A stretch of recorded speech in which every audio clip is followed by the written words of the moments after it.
I'm Michael Gelb. Welcome back to our introduction to this unique video learning seminar based on my book, How to Think Like Leonardo da Vinci. I have more really good news.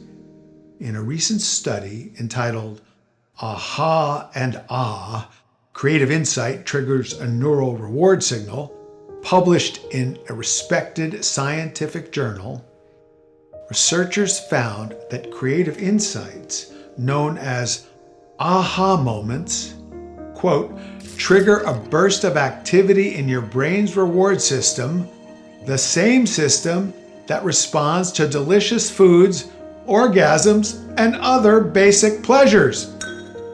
The researchers conclude the fact that evolution has linked the generation of new ideas and perspectives to the human brain's reward system may explain the proliferation of creativity and the advancement of science and culture.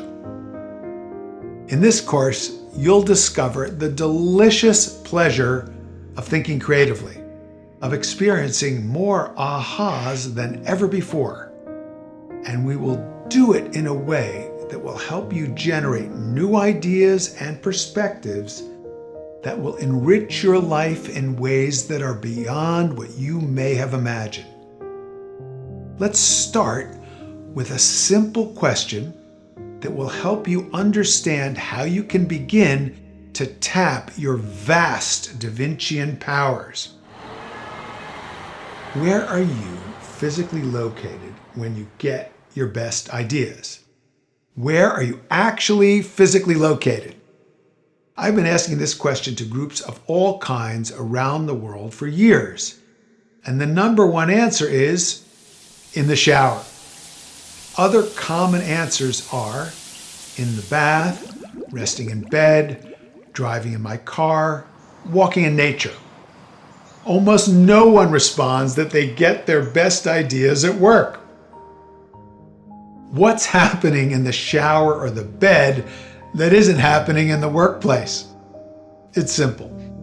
People tend to get their best ideas when they're alone, so they have no fear of embarrassment, and when they're relaxed, as their brainwaves slow down from the active beta mode at work to the slower alpha or theta mode when in the shower or resting in bed. When Leonardo da Vinci would wake up at 4 o'clock in the morning with a weird idea, he did something that most geniuses throughout history recommend. He wrote the idea down in his notebook. When the average person wakes up at 4 o'clock in the morning with a weird idea, they say to themselves, "I'm no genius," and they roll over and go back to sleep.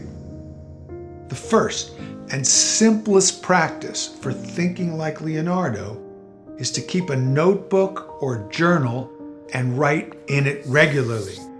Record your ideas, creative doodles, hunches, jokes, and dreams.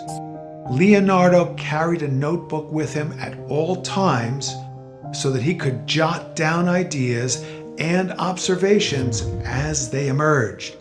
About 7,000 pages of his notebook still exist, and most scholars estimate that this is only about half of the amount he left to his disciple, Francesco Melzi.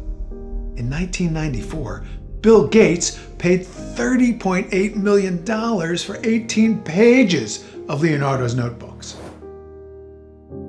An unlined blank page notebook, some colored pens, and an open mind are all you really need to enjoy and profit from this course.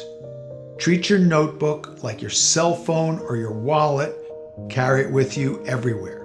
In other words, don't leave home without it. Be sure it's handy in the places where you get your best ideas, near the shower or next to the bed. As you make the practice of keeping your Da Vincian notebook a part of your daily life, it will become a nurturing companion, a mirror for your soul, conduit for the whispers of your intuitive voice, and the daily celebration of your emerging genius. The Renaissance was a profoundly creative response to the pandemics that ended the Middle Ages. People began to ask new questions, questions that gave birth to unprecedented artistic achievement, discovery, innovation, the emergence of the scientific worldview, and a radical transformation of our idea of individual human potential. In our first full video lesson, we will explore how you can ask new questions that will inspire a renaissance of your own individual human potential, your birthright of creative resilience and genius mastery, your power of curiosità.